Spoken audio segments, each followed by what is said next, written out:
पूर्णमानती से निभाऊंगी, इतने बेहतर तरीके से उस रोल को अदा करूंगी कि जिन्होंने मुझे और आइए आपको सीधे लिए चलते हैं बीजेपी सदर अमित शाह की प्रेस कॉन्फ्रेंस में। सौदे पर अभी जो जजमेंट दिया है, इसके तथ्यों की जानकारी देने के लिए बुलाई गई है। सबसे पहले मैं सर्वोच्च अदालत के फैसले का स्वागत करता हूं। आज सत्य की जीत हुई है। आजादी के बाद एक कोरे झूठ के आधार पर देश की जनता को गुमराह करने का इतना बड़ा प्रयास कभी नहीं हुआ।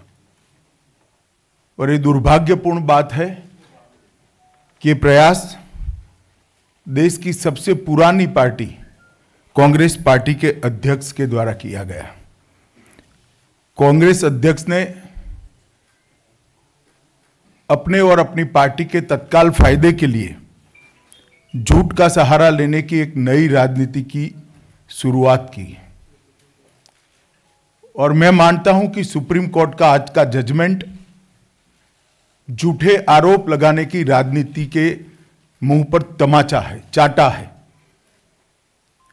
और सुप्रीम कोर्ट के जजमेंट ने ये सिद्ध कर दिया है कि झूठ के पैर नहीं होते हैं और विजय हमेशा सत्य की होती है। सुप्रीम कोर्ट के अंदर अलग अलग दायर की गई 4 याचिकाओं के तहत मुख्यतः 3 चीजों पर सवाल उठाए गए थे। निर्णय प्रक्रिया के बारे में, प्राइस के इश्यू के बारे में और अंतिम चॉइस ऑफ ऑफसेट पार्टनर के बारे में भी सवाल उठाए गए थे। ये तीनों मुद्दों पर सुप्रीम कोर्ट ऑफ इंडिया ने चीफ जस्टिस ऑफ इंडिया की अध्यक्षता वाली 3 जजों की बेंच ने बहुत स्पष्टता पूर्वक अपना आदेश आज सुप्रीम कोर्ट के ओपन कोर्ट में सुनाया है।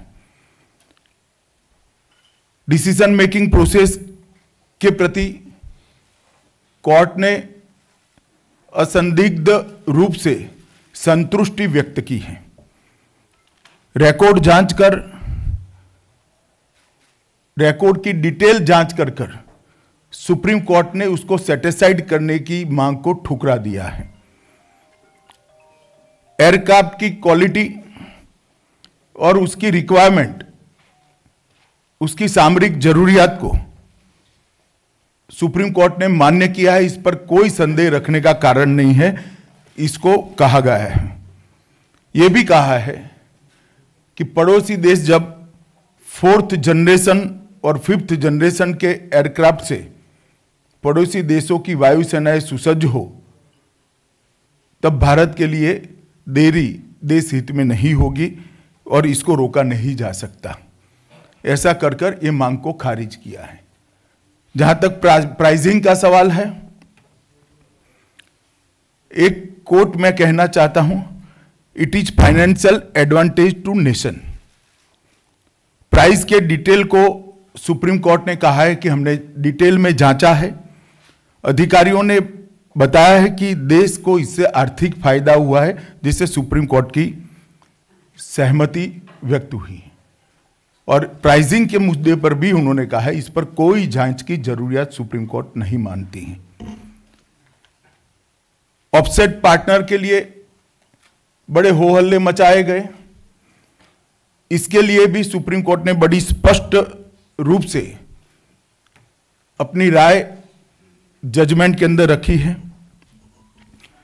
सबसे पहली बात उन्होंने कहा है कि भारत सरकार का ऑफसेट पार्टनर तय करने में कोई रोल नहीं है। जो आरोप कांग्रेस पार्टी के द्वारा लगाए जाते हैं, मैं मानता हूं आरोप लगाने वालों के मुंह पर ये चाटा है। दूसरा कहा है, the court held that this is not a case of commercial favouritism by government of India. किसी को आर्थिक फायदा पहुंचाने का कोई भी तथ्य सामने नहीं आया है। इससे भी सारे के सारे आरोप निरस्त होते हैं। अंत में उन्होंने कहा है, अखबारी निवेदनों के आधार पर और बनाए गए परसेप्शन के आधार पर कोर्ट कोई फैसला नहीं कर सकती। कोर्ट तथ्य के आधार पर आगे बढ़ सकती है और इसलिए कोर्ट को इसमें दखल करने का कोई जरूरियत नहीं लगती है। जिन लोगों ने भी इस मामले पर अब तक देश की जनता को गुमराह करने का प्रयास किया है, मुख्यत्वे कांग्रेस अध्यक्ष श्री राहुल गांधी जी ने देश की जनता की और देश की सेना की माफी मांगनी चाहिए कि उन्होंने सेना के जवानों के अंदर संदेह खड़ा करने का भी प्रयास किया है और देश की जनता को भी गुमराह करने का प्रयास किया है। देश की सुरक्षा के लिए जरूरी एयरक्राफ्ट खरीदने की प्रक्रिया को रोककर देश की सुरक्षा को भी उन्होंने खतरे में डालने का प्रयास किया है। इसलिए श्री राहुल गांधी जी ने देश की जनता से माफी मांगनी चाहिए। मैं जब सुप्रीम कोर्ट ने इतना सारा स्पष्ट कर दिया है तो मैं श्री राहुल गांधी जी को कुछ सवाल आज पूछना चाहता हूं कि इन्होंने जितनी भी बातें जनता के सामने कही, इसका सोर्स ऑफ इंफॉर्मेशन क्या था वो उन्होंने देश को बताना चाहिए।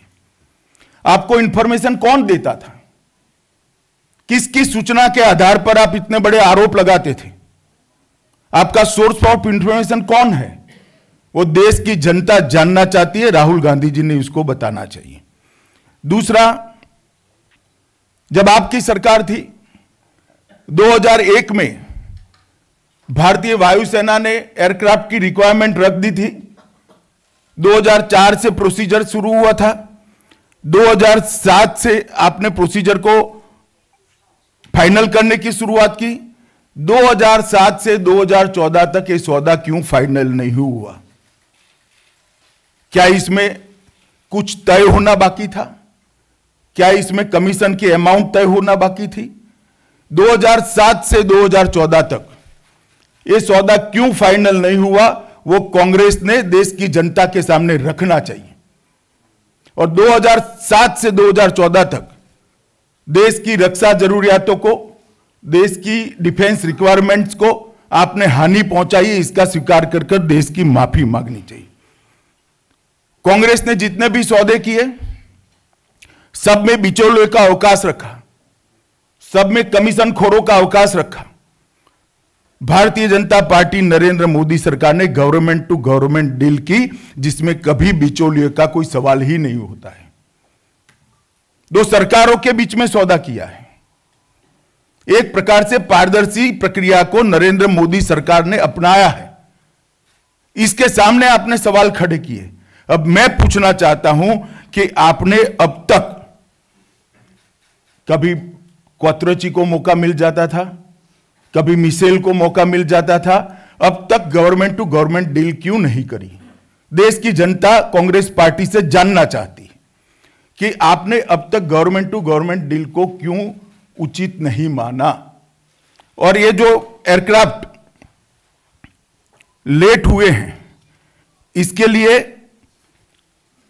आपकी जिम्मेदारी के बारे में आप स्पष्टता से देश की जनता के सामने आना चाहिए। और मैं मानता हूं कि कांग्रेस अध्यक्ष ने, श्री राहुल गांधी ने जिम्मेदारी के साथ देश की जनता के सामने अपने सोर्स ऑफ इंफॉर्मेशन का खुलासा करना चाहिए। इनको ये सूचनाएं कौन देता है, तभी जाकर आप इतना बड़ा आरोप लगा सकते हो। हम अब तक कुछ नहीं बोले। हर सभा में, हर नुक्कड़ पर सौदे पर शंका की सुई उठाने का काम कांग्रेस अध्यक्ष ने किया है। आज देश की सर्वोच्च अदालत ने दूध का दूध, पानी का पानी कर दिया है। तब उन्होंने बताना चाहिए कि आपके सूचनाओं का आधार क्या था, सूचनाओं का इंफॉर्मेशन क्या था। कांग्रेस पार्टी जब से सत्ता में रहती है तब घपले, घोटाले, करप्शन, स्कीम्स, इसकी एक लड़ी जुड़ती है।